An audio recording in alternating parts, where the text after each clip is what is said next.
Darby, kamu tahu nggak? Aku punya temen 2 orang, hebat-hebat deh. Kamu mau kenalan nggak? Nah, mulai dari Ketua IKAMARS IAMARSI. Selamat sore, Dr. Derby. Haryadi Wibowo, SHMRS. Terima kasih, Derby. Dokter hari ini kita biasanya manggil Kakak Hari. Ya, Kakak Derby berarti ya. Iya. Semangat pagi, Kak Derby semangat ya. pagi, Salam pekik. pekik. Ya, makasih. Lalu ada Dr. Ferry Rahmat, Magister Kesehatan Masyarakat. Beliau adalah Wakil Sekretaris Jenderal PBID. Selamat sore Darby. Halo. Salam sehat. Salam sehat. Hebat kan Darby, kita punya tamu pejabat-pejabat ID dan pejabat IKAMARS dan IAMARSI. Yuk kita ngobrol sekarang yuk. Siap. Kamu di sini aja ya Darby, dengerin. Dokter Ferry, mau tanya nih saya. Kan selama ini ya kita udah 20 bulan ya. Ya. Berjuang melawan pandemi ini. Capek gak sih, Dok? Capek ya pastilah ya. Tapi saya kira karena ini bagian dari kewajiban, tentu karena ini kewajiban kita menjalani juga tentu dengan happy, dengan bahagia ya kan, karena ini bagian dari pengabdian kita. Tidak hanya terhadap sesama manusia ya kan, tapi juga pertanggungjawaban kita ya. Saya kira. Jadi selama 20 bulan ini kira-kira Dokter Ferry di organisasi ID ya. Ya. Apa aja sih yang udah dilakukan? Lama loh 20 bulan. Ya. Kita mau ulang tahun kedua, masa ya ampun, tolong ya. Jangan. Jangan ya. Jangan. Oke. Ya. Seperti kita ketahui tadi sudah 20 bulan ya. Banyak kan sejawat kita yang sudah berpulang. Artinya selama 20 bulan ini tugas utama seorang dokter tentu dalam hal penanganan, perawatan terhadap pasien-pasien COVID itu yang paling utama ya kan. Di tengah juga resiko yang mungkin bisa diderita oleh sejawat tersebut maupun keluarga. Yang kedua adalah kami juga di PBID ya kan. Seperti kita ketahui pemerintah sudah hampir satu tahun ini juga gencar aktif dalam program vaksinasi. Kami turut serta bagaimana agar vaksinasi ini berjalan baik di masyarakat. Dan yang ketiga ya kan, kami juga di PBID juga mengkampanyekan suasana yang saya kira ini new normal ya. Bagaimana agar masyarakat juga tetap aktif tetap melakukan prokes secara ketat ya, bahwa memang pandemi ini juga belum selesai, dan kami juga terus mengedukasi masyarakat, terutama masyarakat yang abai, masyarakat yang katakan juga yang enggan divaksinasi ya, agar tetap mengedepankan prokes ini ya dimanapun. Lalu yang terakhir ya, kami terhubung satu sama lain ya, antar vaskes, antar dokter saling membantu ya di tengah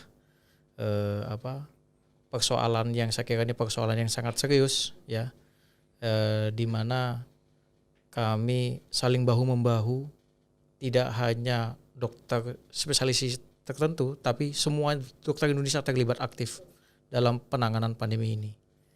Ya kita berharap tentu pandemi ini juga cepat selesai ya. Amin. Saya kira itu. Ya setuju sih Dok ya. Saya merasa banget tuh sejak Maret 2020 ya, ketika Pak Presiden menyatakan bahwa pandemi masuk ke tanah air, itu dokter-dokter dan nakes yang lain tuh seperti tiba-tiba menjadi merekat. Ya, saling bahu membahu. Karena persoalan yang sama ya. Dengan persoalan yang sama, betul banget Dokter Ferry. Dan saya mau cerita sedikit waktu Bintaro, awal-awal saya gabung di Bintaro. Saya sebelumnya itu ada di Jatinegara, Premier Jatinegara. Jadi Ramsay Samdarbi Healthcare Indonesia itu ada 3 di Indonesia, Jatinegara, Bintaro, dan Surabaya. Nah, saya 8 tahun lebih di Premier Jatinegara dan bulan Mei 2020 saya dimutasikan ke Premier Bintaro. Kala itu Bintaro kita kehilangan 3 orang nakes, 2 dokter spesialis, 1 senior perawat. Nah, rumah sakit ini tiba-tiba jadi sepi. Ya, orang takut ke rumah sakit. Dan kala itu Premier Bintaro berkolaborasi dengan e-commerce, ya, bersama Dr. Haryadi sebagai ketua e-commerce-nya. Kita bersinergis sangat luar biasa. Mungkin Dr. Hari atau Kak Hari bisa cerita gimana e-commerce selama 20 bulan bersinergi dengan banyak pihak, bukan hanya dalam hal sektor kesehatan ya, kita e-commerce ya, di luar sektor kesehatan juga e-commerce berkolaborasi. Mungkin Kak Hari bisa cerita tuh gimana kita menghalau pandemi ini selama 20 bulan. Terima kasih. Selamat sore, selamat pagi Kak Ferry. Manggil Kang Ferry ya, beliau sahabat teman dekat saya. Terima kasih Kak Marta. Memang perlu kita sadari bersama. Makanya kenapa kita pakai baju putih ini, komitmen bersama tentang keprihatinan kita semua ya. Mungkin tidak hanya bangsa Indonesia, tetapi seluruh dunia. Ya. Kala itu tanggal 27 Maret 2020, saya ingat betul ya, di istana Pak Presiden Kak Jokowi itu mendeklar bahwa negara dalam keadaan darurat wabah pandemi, yang kita juga masih meraba-raba apa dan apa gitu ya. Bahkan beberapa event e-commerce waktu itu, kalau Kak Marta ingat, ada run apa itu, fun run, ada ini ya, lomba-lomba di UI yang kita akan inisiatif di penghijauan hutan di UI. Begitu deklarasi itu, kita jadi berpikir ulang, wah ini harus mengubah nih. Semua harus ditata ulang, artinya tidak mungkin dilakukan dalam keadaan seperti itu. Karena UI pun juga lockdown. Dari situlah kita mulai berpikir ya, apa yang kita lakukan ya. Kita tidak mungkin berhenti dengan produksi. Kita harus berkiprah yang dimana bangsa melihat. Dan bahkan waktu itu sempat awal daripada pengaktifan Wisma Atlet, Prof. Wiku saya ingat betul itu sempat chat saya apa yang e-commerce bisa berbuat. Sampai Ketua Iluni pun juga Kang Andre itu juga, Kak Hari apa ya yang bisa kita perbuat gitu ya. Di situ saya mengontak dengan Kak Daeng ya, teman-teman ID, PDGI dan sebagainya. Dan kita akhirnya berkiprah dengan masing-masing yang memang belum bersinergi di awal, belum koordinasi karena memang jatuh korban tuh berjatuhan, baik itu nakes maupun yang non nakes. Disitulah kita mulai membagi diri secara alamiah. Yang nakes yang benar-benar murni untuk pure menangani pasien dipusatkan di Wisma Atlet. Yang lainnya kita berada di luar, tetapi membantu mensupport, mensosialisasi ke masyarakat. Mulailah kita bergerak apa yang dilakukan bagi masker. Jadi saya karena pembina pramuka nasional, sehingga saya gerakkan adik-adik pramuka yang waktu itu terindikasi bahwa yang muda, yang milenial, yang produktif itu tidak akan kena. Karena itu berjatuhannya yang geriatria, yang lanjut usia. Sehingga kita berani memberangkatkan dari 150 anggota pramuka yang seusia SMA, namanya Saka Baktiusada di bawah binaan Kementerian Kesehatan. Kita terjunkan di Ciloto, Kebayoran Lama, Kebayoran Baru, Pondok Labu, Serang, dan di Semarang. Kita bagi masker dari menghimpun dari alumni UI waktu itu ya. Meskipun beberapa eksponen masyarakat menyumbang juga melalui berbagai alumni-alumni, ada SMA 7, ada yang dari SMA siapa saya lupa waktu itu ya, banyak sekali sumbangan. Sampai akhirnya sumbangan takjil di saat Ramadan, di saat pandemi di awal. Itu orang cari makan susah. Orang mau mencari sesuap nasi pun uang semua serba tidak ada. Saya ingat betul waktu itu. Jadi kita door to door membagi, dan yang paling aman adalah yang turun adalah adik-adik. Dari situlah memulai membagi. Jadi yang Kang Andre, Prof. Wiku ada di penggerakan daripada mobilisasi untuk nakes, yang saya dengan teman-teman e-commerce itu berusaha di luar untuk mempromosikan, mempreventifkan apa langkah-langkah ke depan. Dari situlah saya menemukan Kak Marta waktu itu yang sinerginya sama, Kak Hari, ayo kita bisa yang lakukan apa, yaitu webinar ya, Itu webinar pun juga nakes dan non nakes. Nakes itu yang kita brainstorm bahwa oh ini loh bahwa hand sanitizer tuh penting. Ini loh masker yang make yang bagus tuh bagaimana. Ini loh teman-teman sejawat mana yang membuat alurnya proses masuk dan in out-nya harus sendiri, sampai ruang APD kita lakukan dengan kolaborasi berbagai macam sampai ICU gitu ya. Dari pertama APD susah hilang, kita juga lari cari informasi dari mana. Kita dapat link dengan kedutaan, kita masukkan di bandara, ternyata macet karena ada beberapa perizinan yang harus masuk.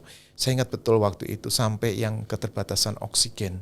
Kita pun juga sampai ngontak Samator, sampai mereka menjadi pembicara kita webinar, sampai akhirnya keluarlah mereka solusi-solusi yang mungkin bisa membantu teman-teman direksi waktu itu. Karena ada beberapa direksi yang akhirnya mundur, ada yang diundurkan ya karena memang dianggap gagal untuk memimpin suatu rumah sakit di saat itu yang sangat-sangat kacau. Yang dimana peaks-nya itu di Juni-Juli 2021. Saya juga terus koordinasi dengan PBID bagaimana caranya untuk kita mengisi dari kekosongan itu. Bahkan ada relawan-relawan yang diambil dari adik-adik pramuka, dari adik-adik PMR, kita berdayakan di Wisma Atlet. Waktu itu sempat berapa puluh orang yang membantu, paling tidak untuk IT-nya, untuk packaging dan sebagainya. Jadi saya ingat betul Kak Marta kalau mau kilas balik itu, aduh sepertinya jangan terjadi lagi deh. Itu sangat butuh effortnya sangat tinggi sekali. Dan uang juga susah waktu itu ya, jadi perputaran ekonomi itu yang harus kita ingat. Kalau dari manajemen perumah sakitan tidak akan lepas dari 5M. Jadi managerial, method, ya, material, money, ya, machine itu yang harus kita ingat karena rodanya itu A sampai Z itu perusahaan perusahaan besar yang bergerak seperti roda itu hanya di rumah sakit capable ya, itu dari A sampai Z, ngurusi SDM, ngurusi materialnya, ngurusi money-nya dan sebagainya. Sementara ketenagaan harus isoman, lockdown. Beberapa direksi minta saran saya, bagaimana Kak Haria? Sementara saya separuh harus saya isomankan. Kalau enggak, bagaimana pelayanan mereka? Sampai Kak Marta pun juga curcol waktu itu ya, sampai memberdayakan mahasiswa kedokteran, mahasiswa stikes ya. Mungkin nanti Kak Marta bisa cerita begitu beratnya saat itu, sampai saya dengar dan melihat foto dari Kak Marta di parkiran itu sampai ICU sudah luber kan, rawat inap sudah luber, tenda-tenda di pendidikan sudah penuh gitu. Itu yang saya tahu, aduh benar-benar jangan terjadi lagi lah. Goodbye is goodbye, tapi what next itu yang kita harus hati-hati. Itu mungkin barangkali yang saya bisa sampaikan Kak Marta. Iya. Ya Kak Hari dan Kak Ferry, tadi kita cerita-cerita itu ya memang kalau ingat itu mau nangis ya. Beneran deh itu perjuangan yang sangat luar biasa. Tetapi selalu ada hal baik ketika kita mengalami sesuatu ujian ya. Saya tahu Tuhan izinkan ini terjadi di jagat raya ini, pasti ada kebaikan yang kita bisa ambil ya Kak Ferry ya. Kalau sedikit saya mau juga cerita, tadi kan Kak Hari udah cerita bagaimana kita bersinergi. Jadi kala itu nggak bisa ketemu kan? Iya. Kita harus social distance, nggak bisa ada kumpulan. Ini baru kali ini kali ya kita ketemu. Iya, ini baru kali ini, benar. Saya ini baru kali ini. Jadi nggak bisa ketemu, padahal keilmuan harus tetap di-upgrade. Nah, kita untung ada yang namanya Zoom meeting ya. Nah, mungkin sebelum awalnya bukan Zoom meeting, Google Meet. Google Meet ya, betul. Ya. Mungkin walaupun sebelum COVID itu sudah ada, tapi kita nggak menggunakan material itu sebagai bagian dari kegiatan kita sehari-hari. Saya ingat pertama kali itu kita bikin seminar online ya. Waktu ulang tahun e-commerce tahun 2020. Ini emang Kak Hari emang gila, gokil banget tau gak? Dia 11. Bikin apa tuh 11 pintu. Sekaligus jalan di mana Premier Bintaro ikut sebagai pemberi link Zoom. Kala itu saya belum punya 1000 link, belum. Masih punya 100 saja. Maksimum 100 kapasitasnya, tapi ya udah kita jalanin ya, pokoknya apa yang ada di kita, wah udah deh pokoknya maju aja terus gitu. Kak Hari nggak, artinya segala keterbatasan tuh dihajar sama Kak Hari, kita didorong untuk bisa menembus keterbatasan. Habis itu tiba-tiba Kak Hari bilang sama saya, Kak Marta jadi itu ya moderator bedah buku Ya. bersama Rumah Sakit Gatot Gatot Subroto ya, Human Without Border. Ya. Itu luar biasa tuh buku. Habis itu terus saya mikir, ini marketing Bintaro ya, bingung mau marketing padahal kita butuh biaya operasional kan dari pelayanan kesehatan kita. Kita bikinlah ya Zoom ya, kala itu pertama kali saya ingat patient safety. Patient safety. Ya. Dan dilalah waktu itu kita gandeng ID ya, PPNI. Ada yang datang ya. Itu pesertanya berapa tahu nggak Kak Ferry? 2.000-an.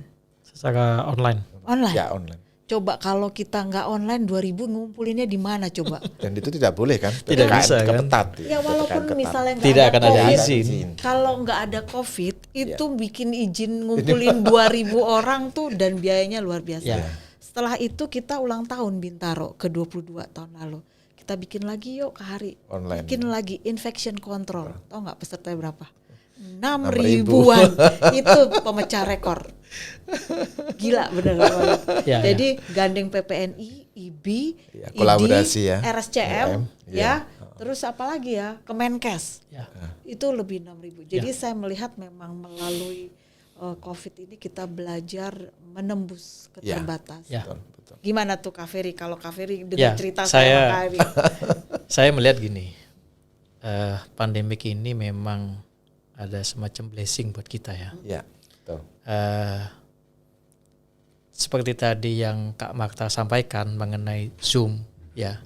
Sebenarnya Zoom itu sudah teknologi yang lama sebelum pandemi ini juga sudah ada ya kan. Tapi nggak dilirik orang. Tidak dilirik orang. Tapi semenjak pandemi ini ada ya kan, kita mau tidak mau kita jadi mengerti tuh sign in-nya di mana ya kan, connect ke audionya bagaimana ya.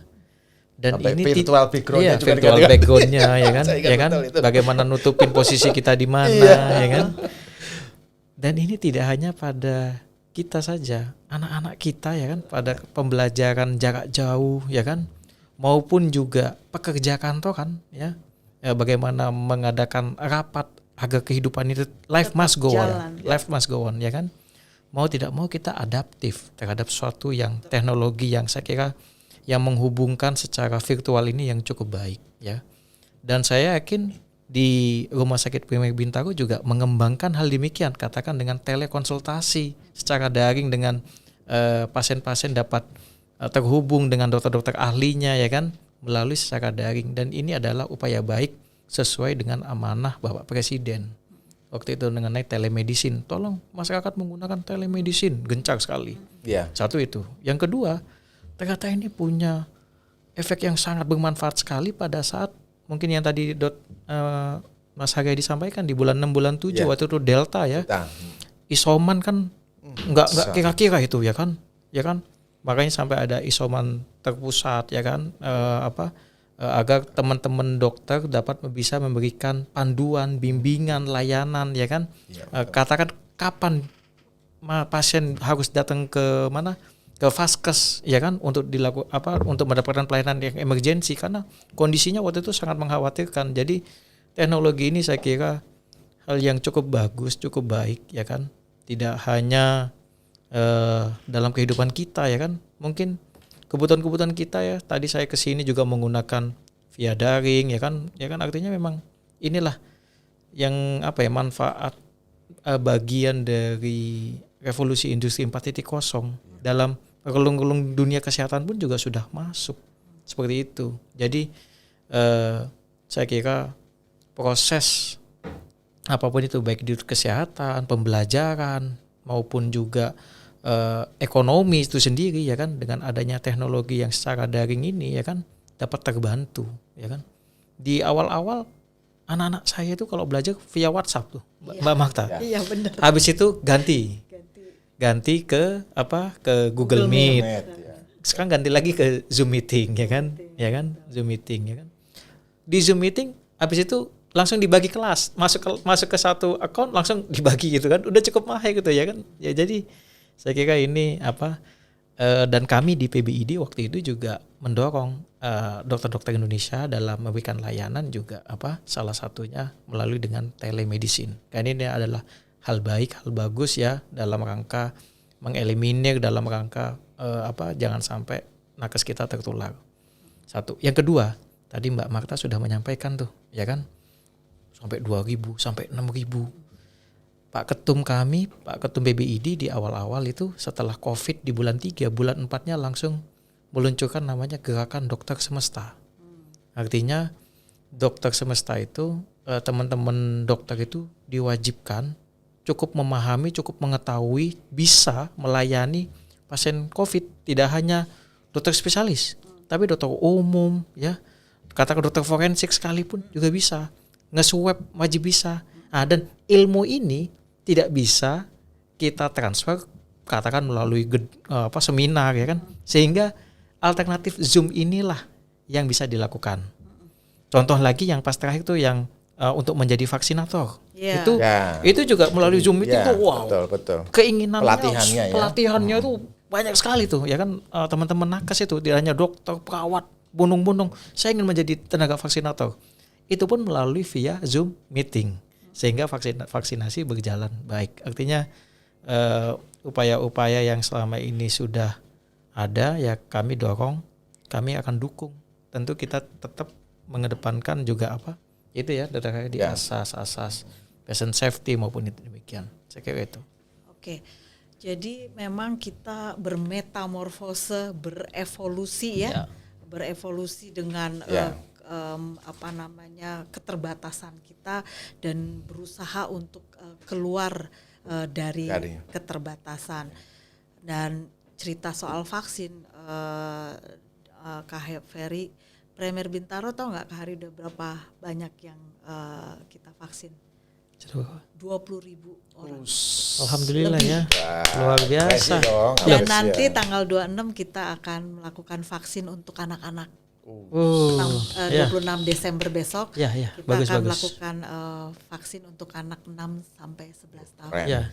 Terima kasih. Kalau ditanya biayanya dari mana ya, biaya dari kita kan kita memberikannya gratis. Kan membantu program pemerintah. Saya bilang sama teman-teman, namanya rumah sakit swasta kan hitung-hitungan ya. Saya bilang kalau kita tidak bantu negara, kita akan terus berputar-putar dengan persoalan ini. Which is itu membuat kita nggak bisa lagi. Dampaknya ke kita juga. Iya, dampaknya ke kita. Dampak secara ekonomi, ketahanan negara, pendidikan, perekonomian, pariwisata, semuanya berdampak gitu. Jadi kita bilang kita nggak bisa ngurusin Indonesia sebesar ini. Apa yang bisa kita bantu, mari kita bantukan. Tadi Kak Ferry sudah bilang tentang 4.0 ya. Nah, ke depan nih 2022 kita udah nggak main 4.0 lagi, udah 5.0 nih. Nah, gimana nih saya dari perumah sakitan, Kak Hari dari organisasi profesi manajerial rumah sakit, Kak Ferry dari organisasi Ikatan Dokter Indonesia, gimana nih kita dengan masing-masing fungsi bisa bergerak mengikuti perubahan zaman dan resolusi untuk menuju 5.0. Sebenarnya 5.0 di negara maju sudah jalan. Nah, gimana nih kita sebagai praktisi yang menjalani roda pelayanan kesehatan di tanah air? Mungkin dari Kak Ferry dulu pengen dengar nih saya. Paling enggak kita harus sama preferensinya ya, bahwa 5.0 itu apa sih sebenarnya? Nah, itu pemahaman itu harus sama ya, gitu. Silakan Kak Ferry. Digital health yang saat ini sudah menjadi isu menjadi bahasan utama khususnya kami di kalangan tenaga medis, ya kan. Satu kata kuncinya adalah kita mesti adaptif. Artinya kita tidak bisa menolak, kita tidak bisa menafikan hal itu semuanya. Tetapi selain adaptif adalah yang terpenting adalah norma, kesesuaian, aturan, etika dalam hal ini oleh yang saat ini sudah kami jaga khususnya di organisasi profesi, itu juga harus tetap dijaga. Artinya butuh kesesuaian pada batasan-batasan mana yang yang dapat dilakukan. Artinya kita akan tetap menyesuaikan dengan perkembangan yang begitu maju ini, ya kan, bahwa role model di negara luar, bahwa katakan vaskes rumah sakit yang sudah cukup canggih sekali, katakan di negara sebelah, ya kan, negara tetangga kita, ya kan, mungkin kita akan adopsi, tapi ada hal batasan-batasan norma-norma yang mesti kita lihat. Nah, untuk ke sana ya kan tentu butuh dukungan tidak hanya kami organisasi profesi yang memberikan sebuah rambu-rambu, tapi Kementerian Kesehatan dalam hal ini regulator juga ya kan perlu mendorong adanya sebuah peraturan yang win-win berpihak, tidak hanya memberikan rasa aman terhadap kami tenaga kesehatan, namun juga kepada masyarakat. Nah, disinilah perlunya kolaborasi. Kata kunci keduanya adalah kolaborasi. Kolaborasi multisektor ini ya kan tidak hanya bisa antar organisasi profesi, Kementerian Kesehatan, teman-teman swasta, private sector juga mesti diajak serta. Bahwa Rumah Sakit Primer Bintaro oke lah dia cukup mengerti digital literasinya tentang teknologi, tapi tetangga kita yang mungkin 5 kilo dari sini, ini mesti ada semacam pelatihan juga, ya kan, agar kita satu frekuensi. Nah, disinilah saya kira kata kuncinya kolaborasi ini nanti agar lebih intens ya kan. Yang belum dilatih, yang belum mengerti teknologi kita ajarin, ya kan. Lalu rambu-rambunya pun kita beritahukan, oh di sini batasan-batasan. Saya kira itu sebagai awal. Gimana Mas Haryadi? Tertarik saya kata-kata kunci tadi, keyword message-nya kolaborasi. Memang di kita pemerintah pun juga sudah melakukan hal ini ya, kolaborasi, koordinasi, sinergitas. Memang ini harus dengan kacamata yang sama ya, duduk bersama, tingginya sama, duduknya juga bersama. Artinya dari beberapa organisasi profesi mestinya semuanya harus sama-sama ini, tidak boleh ada saling yang ego sektoral, tidak boleh ada yang lebih tinggi gitu ya, karena merumuskan suatu pandemi itu dengan mindset yang sama. Saya tertarik dengan adaptif dan kalau kami mengatakannya agile ya, lebih gila lagi. Jadi artinya kita harus berani untuk melompat jumpingnya itu lebih tinggi. Karena apa? Kalau kita mempertahankan stuck yang lama atau gaya-gaya lama tidak akan mungkin kita lalui sekarang. Paling tidak seperti telemedicine ya Kang Ferry ya. Beberapa teman sejawat terutama mohon maaf nih ya, yang senior-senior kita dia tidak paham dengan gadget itu perlu harus pelatihan-pelatihan ya. Tidak susah itu, di dalam lingkungan kita kementerian pun kita mungkin stafnya lebih pintar ya. Saya tidak begitu paham dengan IT, tapi saya harus belajar. Karena belajar untuk memahami dari sesuatu hal yang kita tidak pernah tahu, tidak pernah dipelajari di bangku kuliah perlu waktu, perlu tenaga, perlu biaya. Kalau biaya sudah disiapkan, niat yang penting. Saya lihat teman-teman sejawat kita kadang niatnya yang kadang susah. Sudah dikasih slot dengan telemedicine, dengan peraturan-peraturan yang mendukung ke sana gitu ya. Tapi pecah di tengah gitu. Artinya ada beberapa teman-teman sejawat yang itu apakah safety enggak sih? Itu secara hukum kesehatan masuk enggak ya gitu. Jadi ada kegalauan nih. Dan mungkin barangkali apa yang perlu kita sikapi untuk supaya teman-teman sejati tidak galau gitu ya. Supaya mantap menjalankan telemedicine ini. Memang ada beberapa area-area tertentu karena mungkin saya sama mungkin sama kita bertiga di hukum kesehatan ya. Itu ada beberapa area yang memang kita grey-nya itu kita harus hitam putihkan gitu ya. Misalnya pembacaan radio torak gitu ya, misalnya radiologi ya, dari torak atau dari AP lateral gitu ya. Kalau memang kita tidak melihat diagnosisnya yang sangat-sangat signifikan, ya mungkin dokter-dokter radiolog akan berani. Tapi beberapa kali mereka merasa takut suatu saat dipidana. Ya, ini yang harus diwaspadai. Saya beberapa kali juga sempat ke daerah kunjungan kerja ya, menangkap beberapa teman sejawat kita terutama radiologi. Itu dia tidak berani menangkap dengan diagnosiknya itu dengan pasti gitu ya, karena saya harus datang, sementara saya komorbid, saya tidak bisa, berarti harus ada yang mengantar pun orangnya kebetulan tidak ada tenaga. Itulah yang perlu harus kita ciptakan, agile-nya itu ada nggak ya seperti di luar negeri itu ya, kalau saya lihat di Singapura, di Malaysia, negara tetangga, itu bisa diantar gitu ya, dalam bentuknya tuh virtual gitu, hasil-hasil radiologi. Nah ini apakah bisa memungkinkan lah dunia hukum kesehatan di Indonesia itu memungkinkan. Nah ini mungkin barangkali saya mohon dimasukkan, karena teman-teman sejawat saya di profesi organisasi rumah sakit ini sudah menangkap kegelisahan seperti ini. Jadi akhirnya kembali lagi seperti yang semula gitu ya. Jadi dokter radiologinya harus datang, nanti beberapa kali dia membaca film itu akhirnya dia terpapar, akhirnya dia sakit, isoman, akhirnya dia tidak mau menggarap. pinjemlah dokter radiologi dari rumah sakit sebelah. Itu yang mungkin keprihatinan yang ternyata tidak bisa semua nih ya telemedicine ya gitu. Itu mungkin barangkali pembelajaran kita bersama sih. Ya itu mungkin barangkali silakan dari Kak Ferry atau mungkin pengalaman dari Kak Marta bagaimana nih masuk Ya. Bintaro ya. Jadi kalau kita di RMC Samdarbi Healthcare Indonesia, ketika awal pandemi dan kita sudah dapat informasi bahwa sepanjang pandemi kita boleh melakukan telekonsultasi atau telehealth ya. Jadi tahun lalu kita udah langsung dengan keterbatasan pengetahuan, keterbatasan pengalaman, kita menjalankan telehealth. Kala itu waktu di Jatinegara saya mengadakan pertemuan dengan komite medik untuk mengangkat bahwa kita harus menggunakan telehealth atau telemedicine dalam rangka tetap memberikan layanan kesehatan. Mengapa? Masyarakat butuh ketemu dengan dokternya. Terus gara-gara COVID dia nggak bisa berkonsultasi dengan dokternya. Yang takut bukan dari pasien aja loh, Kak Ferry. Iya, Ya, betul. dokternya juga Iya, takut. betul. Takut tertular. Pergi datang ke rumah sakit ya. Termasuk saya. Dan kala itu saya Kak Ferry dan Kak Haryadi percaya nggak, saya dari tahun 2020 hingga detik ini saya baru cuti 2,5 hari. Dan tahun 2020 saya nggak cuti sama sekali.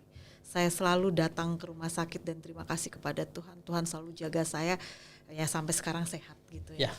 Nah, Nggak pernah COVID positif. puji Tuhan nggak pernah.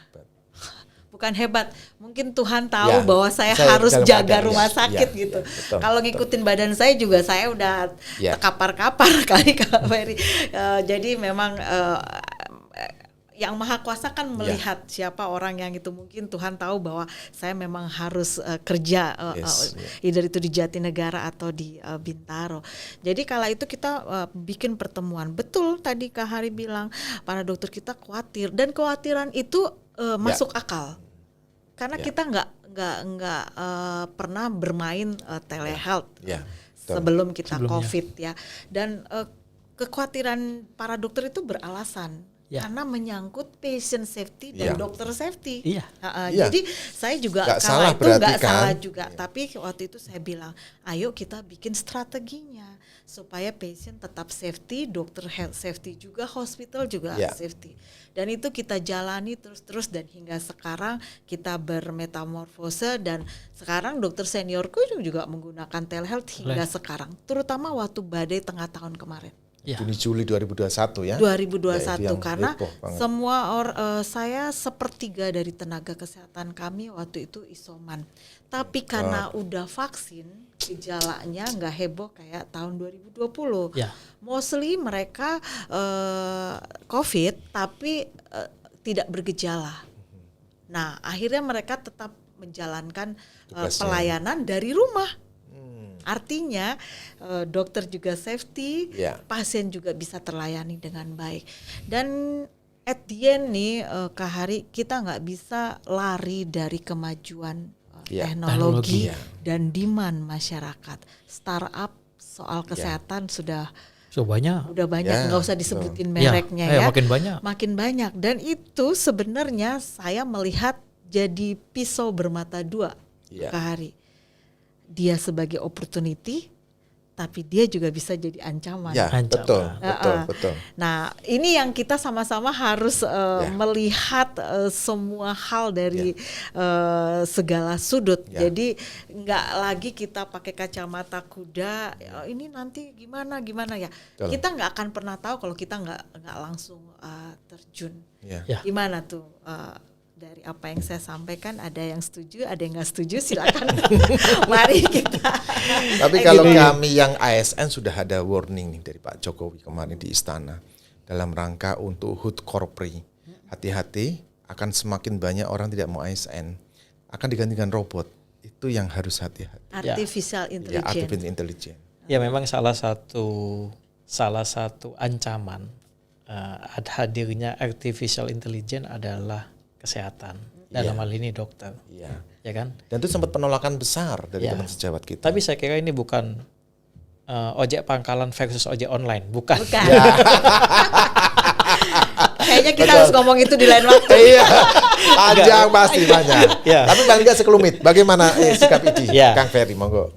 Ya, sebenarnya kalau telemedicine itu sebelum pandemi ini sudah ada. Ada Waktu ada ya, peraturannya sudah ada juga, peraturannya. Permenkesnya kan? Iya, Ya, Permenkes sudah nomor ada, 20 sudah tahun ada.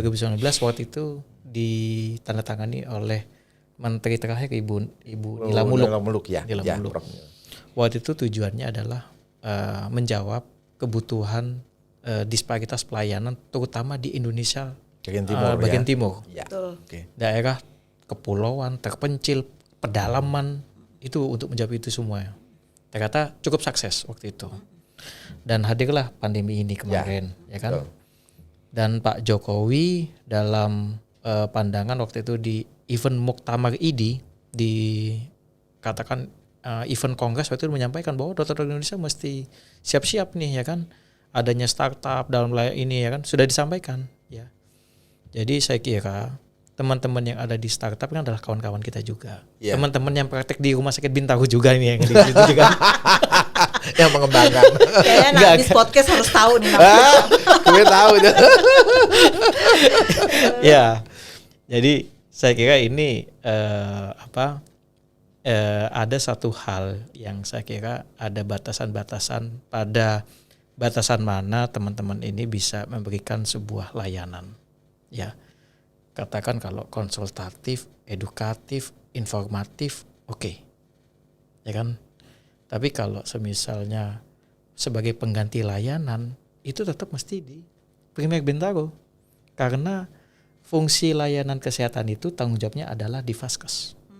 Di negara luar, yang penyelenggara tele itu bukan startup, rumah sakit. Betul. Ya, rumah sakit di Singapura itu yang menyelenggarakan tele.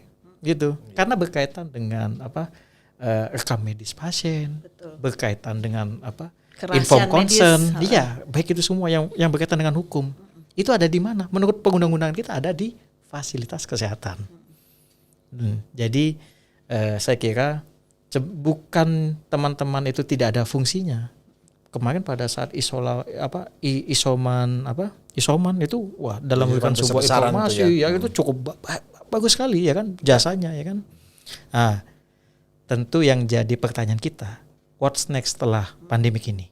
Nah, saya kira nanti ini tugas Kementerian Kesehatan mengajak kita nih, organisasi profesi, ya, yuk di mana batasan-batasan yang bisa dilakukan. Hari ini khusus pandemik ini sudah ada peraturan keputusan Menteri Kesehatan, sudah ada tentang tele ini boleh dilakukan, ya. Yang kedua, peraturan Konsil Kedokteran sebagai turunan dari Undang-Undang Praktek Kedokteran boleh dilakukan. Tapi belum menjawab nih setelah pandemi ini nih.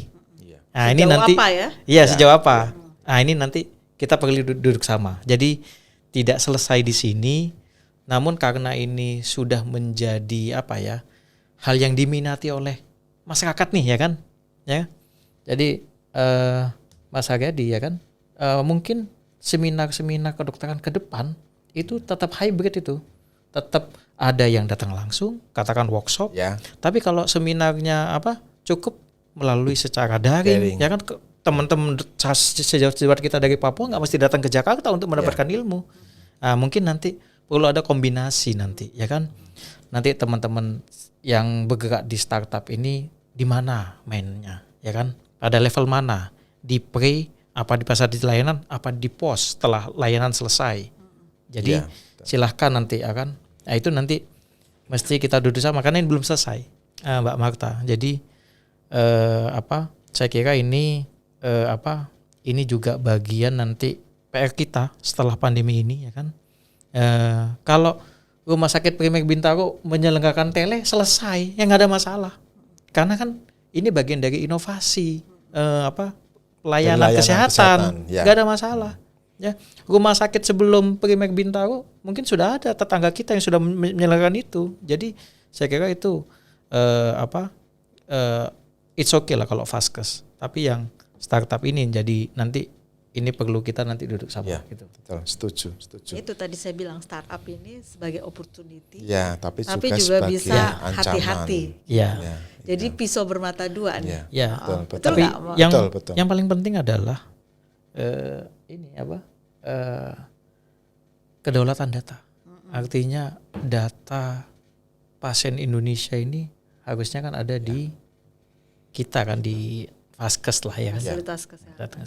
Ya artinya memang negara memang harus membuat sebuah menjadi wasit ya, at the end jadi wasit Ya. dan membuat aturan mana yang bisa dilakukan sejauh apa, Ya. Sebenarnya mana peraturannya yang tidak sudah, boleh. peraturannya sudah kan. Tapi Peraturan kadang-kadang sudah. gini Implementatifnya yang agak susah. Nah, iya. Ya, Arti- ini kan kayak tadi saya sebelum masuk ke sini ya kan, Pak, tolong peduli lindungi Pak.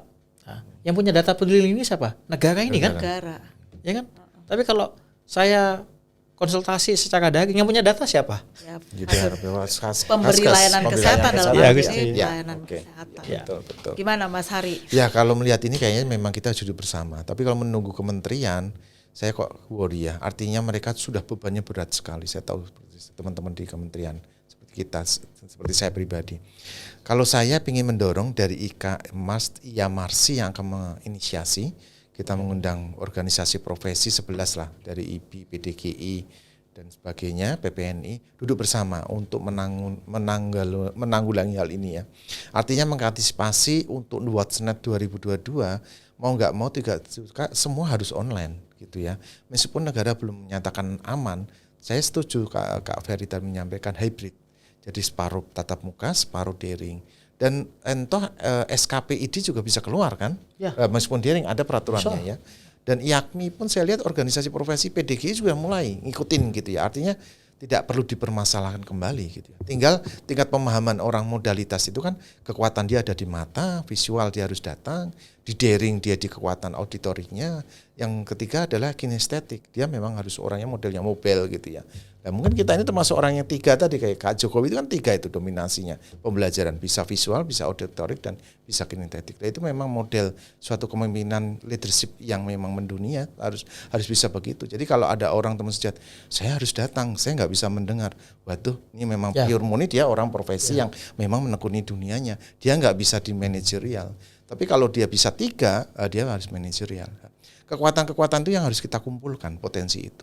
Karena kalau tidak ya kita akan kehilangan ini titik-titik mana ya yang bisa kita asah stimulasinya. Jadi saya setuju. Proses pembelajaran pelatihan pun juga sekarang saya lihat di beberapa kementerian KL lembaga hybrid. Jadi separuh tatap muka, separuh dia daring. Jadi is okay, tetapi ada beberapa yang harus dia jalani gitu ya. Nah, terutama untuk mendapatkan SKP itu juga ada tools-toolsnya kan, tidak hanya sekedar itu saja dilepas begitu ya. Kalau dulu misalnya tatap muka itu sangat melelahkan, minimal 8 JPL, dia harus begini begitu ya, anggaran pun juga harus begini begitu. Sekarang semua dipermudah. KMQ yang memang Bu Sri Mulyani masih merumuskan nih. Kira-kira JPL ini dengan setara berapa RP itu memang masih duduk bersama. Dan saya dengar teman-teman KMQ sudah mulai membuka mata. Oh, ternyata organisasi profesi pun sudah berani gitu ya untuk membuat suatu gebrakan di mana dia tidak JPL jumlahnya, tetapi muatan materinya dari berapa narasumber, berapa materi yang disampaikan itu memengaruhi dari nilai RP-nya. Nah, mungkin barangkali kita organisasi profesi membuat lagi gebrakan yang di mana pemerintah itu akan mendapatkan asupan. Oh, ternyata organisasi profesi sudah mulai bergerak di mana semua anggotanya sudah mulai ngikutin begitu. Ya, itu mungkin yang perlu yang menjadi PR kita besar yang itu di awal tahun someday kita harus duduk bersama Kak Marta. Saya malah semakin terinspirasi. Tugas kita di IAMARSI kan antara lain merumuskan daripada profesi kita. Jadi dari situ paling tidak teman-teman manajer direksi rumah sakit sudah mulai nih. Oh, berarti kalau begitu mengadakan pelatihan, akreditasi itu tidak harus orang melihat langsung datang, tapi bisa hybrid ya. Saya yakin GCI dan KARS juga sudah mulai belajar lah. Oh, dia mulai dengan telemedicine atau telekonsultasi atau dengan kekuatan dia fokus daripada kamera, dia tidak usah datang tapi dia mengirimkan kan. Dari mana WC-nya, kamar mandinya bersih, terus ada safety control-nya, ada gatekeeper-nya itu di foto di Jadi before afternya saya lihat mereka sudah mulai. Saya lihat BPJS juga sudah mulai begitu. Jadi visitasi saya lihat sudah mulai ya mereka itu visitasinya by daring. Jadi tidak datang kunjungan begitu. Dan itu menghemat tenaga loh. Kita yang divisitasi, mereka yang visitasi juga sama-sama hemat energi. Dan cukup 1 jam. Kalau dulu kan sampai 1 hari nongkrong kita habis pelayanan tuh mengurusi orang visitasi bisa seharian tuh stuck. Bisa 4 hari Mas. 4 hari kan? Ya. Itu persiapannya udah bertahun-tahun. Tapi ini enggak. Paling yang penting ada gap. Jadi ada beberapa pola yang birokrasi saya lihat mulai dipotong-potong gitu ya. Ya kita udah mulai nih untuk yang yang kemarin seperti itu kita mulai langkah apa lagi ya gitu. Yang penting menyamankan teman-teman sejawat. Itu yang diresi saya kemarin ketemu di Sampang di Madura itu mereka takut gitu ya melakukan telemedicine gitu. Telekonsultasi karena orangnya kan mohon maaf ya kalau yang di Madura itu orangnya kan banyak protes. Jadi salah sedikit baca salah. Itu yang harus diwaspadai kan semakin mereka kritis kan. Maunya pelayanannya seperti orang biasa, orang kehidupan yang biasa, tapi dia lupa bahwa ini pandemi. Kalau dokter salah, ya mohon maaf, itu tidak mungkin dia menerima. Itu yang harus kita sikapi bersama bagaimana teman-teman sejawat terutama manajer rumah sakit aman menjalankan untuk tugas dan kewajibannya. Mungkin itu yang bisa saya sampaikan. Ya, terima kasih Mas Hari, itu seru banget ya. Kalau kita bicara tentang profesi, tentang rumah sakit sebagai pemberi layanan kesehatan, apalagi juga kita berbicara tentang pelayanan kesehatan yang sekarang sudah tidak bisa lagi konvensional ya. Jelas sudah nggak mungkin. Udah nggak bisa. Nah, kita harus siap nih, Kak Haryadi. Dokter itu dan rumah sakit nanti bersaingnya dengan robot. Iya. Kita sendiri mau beli robot nih. Oh ya? Iya. Wow. Nanti kita undang. Spektakuler. Tapi saya kira terlepas itu kemajuan teknologi, gold standar layanan adalah tatap muka. Gitu ya. Begitupun juga anak-anak kita ya kan. Kalau ditanya kualitasnya lebih bagus tatap muka apa daring, pasti tatap muka. Pasti. Begitupun pas dokter dalam memberikan layanan lebih bagus mana tatap muka atau dengan daring, pasti tatap muka jawabannya. Gitu. Jadi saya kira kombinasi itu perlu. Artinya bukan meniadakan yang online tadi ya kan. Namun kapan diperlukan itu online ya kan. Saya kira itu bisa bisa menyesuaikan ya. Katakan contoh pada pasien-pasien yang memerlukan remote monitoring yang cukup dari jarak jauh aja ya kan. Bahwa dia pasiennya rumah sakit Primer Bintaro ya kan, udah Pak nggak perlu ke sini tapi ini kita monitor dari ini kan, kapan Bapak mesti ke sini, itu saya kira tuh kombinasi aja nggak apa-apa kan. Saya setuju kombinasi, sama kayak kalau misalnya kita foto ya. Kalau foto close up ya cukup seperti ini. Betul. Tapi kalau perlu yang besar, overview pakai drone. Ya. Kalau zaman dulu sih nggak ada pakai drone ya. Baru pakai heli dulu. Iya gitu. Jadi memang kombinasi itu perlu, dan robotik itu kita gunakan di dalam layanan kesehatan adalah untuk memberikan atau meningkatkan outcome. Bukan menggantikan manusianya ya. Karena memang layanan kesehatan tuh perlu human touch juga ya. Artinya teknologi artificial intelligence, robot itu menunjang atau meningkatkan ketepatan ya, akurisasi dalam hal layanan kesehatan. Aduh seneng banget nih Kak Hari, Kak Ferry, kayaknya sih pengen lanjut ya, tapi ini nih ya tim podcast kita dari tadi udah keluar masuk. Diusir aja dia, diusir. Saya lihat dia udah ngopi ya. Kita belum ngopi. Nah, saya sih berharap tadi Kak Hari bilang kita harus duduk bersama dengan berbagai macam organisasi profesi baik itu dalam sektor kesehatan maupun non kesehatan dan kementerian. Kapan nih kita bikin talk show? Kalau perlu kita undang Menkes sama Menteri Keuangan tuh. Siap. Seru kali pasti ya. Betul. Setuju, Januari 2022 ya. Membuka Cakrawala 2020 pelayanan kesehatan. What next? What next ya. Tadi kan bilang ini kita bertiga. Kalau gitu kita deklarisasi karena ini 3 serangkai. Iya betul. 3 serangkai Tanda untuk tangan dong. 2022 ya. Oke. Prasasti. Iya, prestasi 3 serangkai untuk what next after Amin. COVID ya. Karena COVID udah deh ya. Ya. Kita waktunya untuk say goodbye Ya. with Say goodbye COVID with COVID. ya. Ya. Harus semua sektor kemasyarakatan. Kemarin kita waktu talk show ya kemarin baru dengan Prof Wiku, dengan Pak Menkes juga, dengan Prof Men bilang bahwa semua harus berjuang untuk menghalau pandemi ini dari bumi pertiwi. Bukan cuman dokter, bukan cuman rumah sakit. Semua lini. Semua bahkan Sektor. anak-anak juga harus berjuang untuk mengusir pandemi ini dari negeri tercinta, dan ke depan kita membangun Indonesia sehat, Indonesia maju bersama anak-anak kita juga penerus bangsa kita. Betul.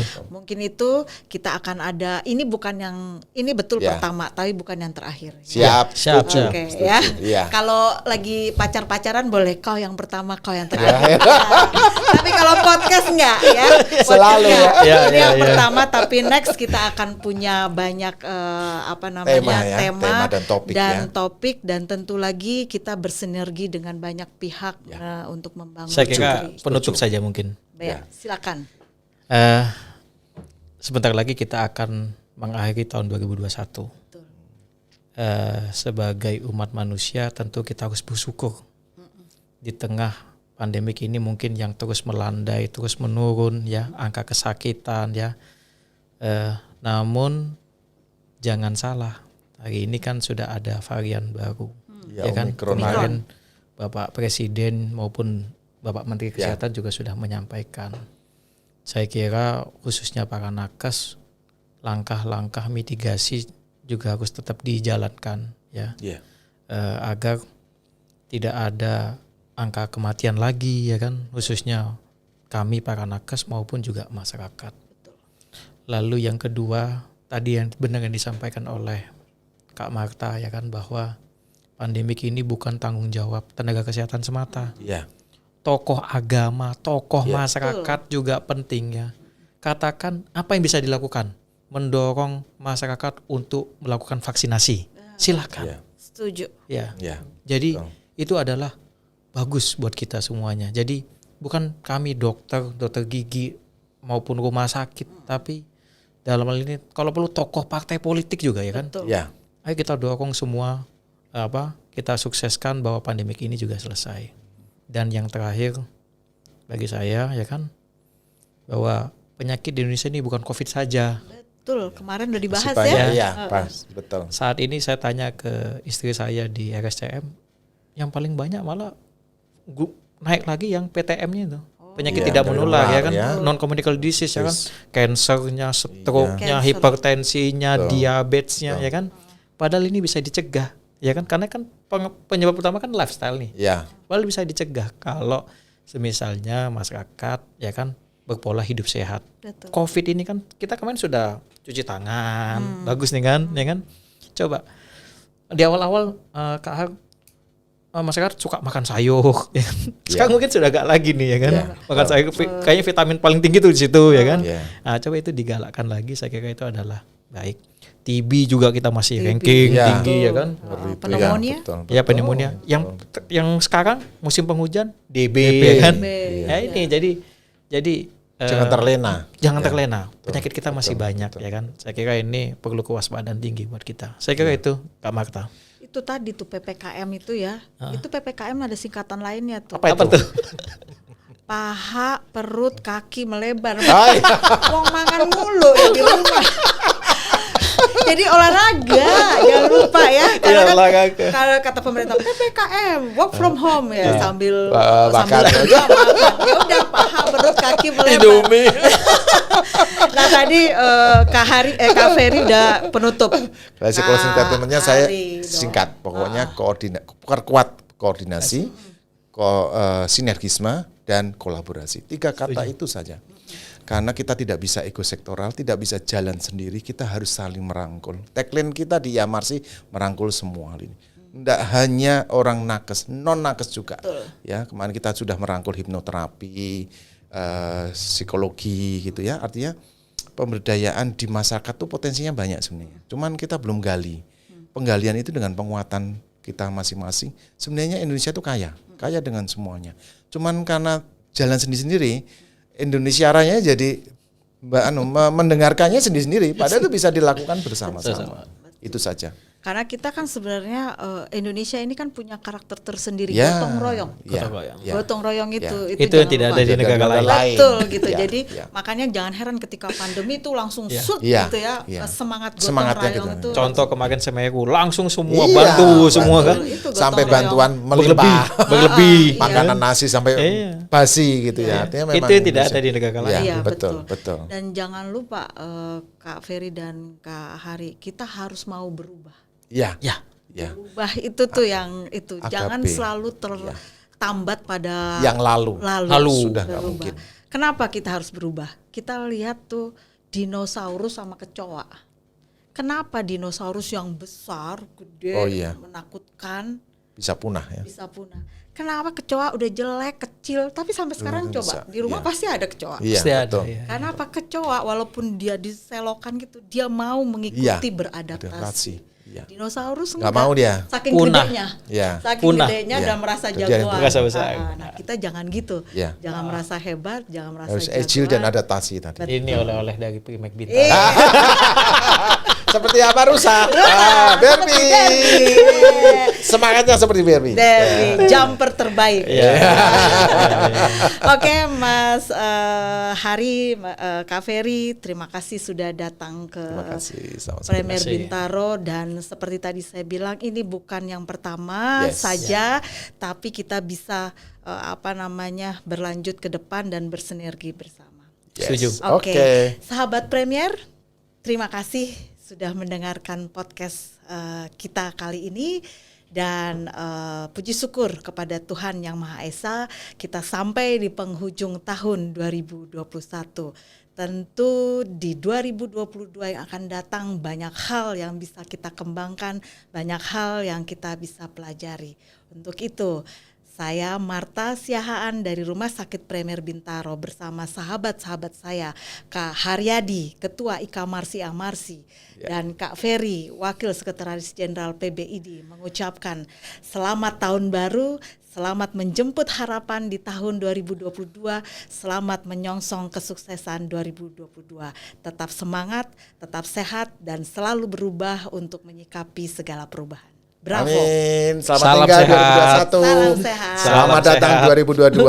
Sukses. Salam Beki. Salam Beki. Terima kasih Kak Mata. Ya.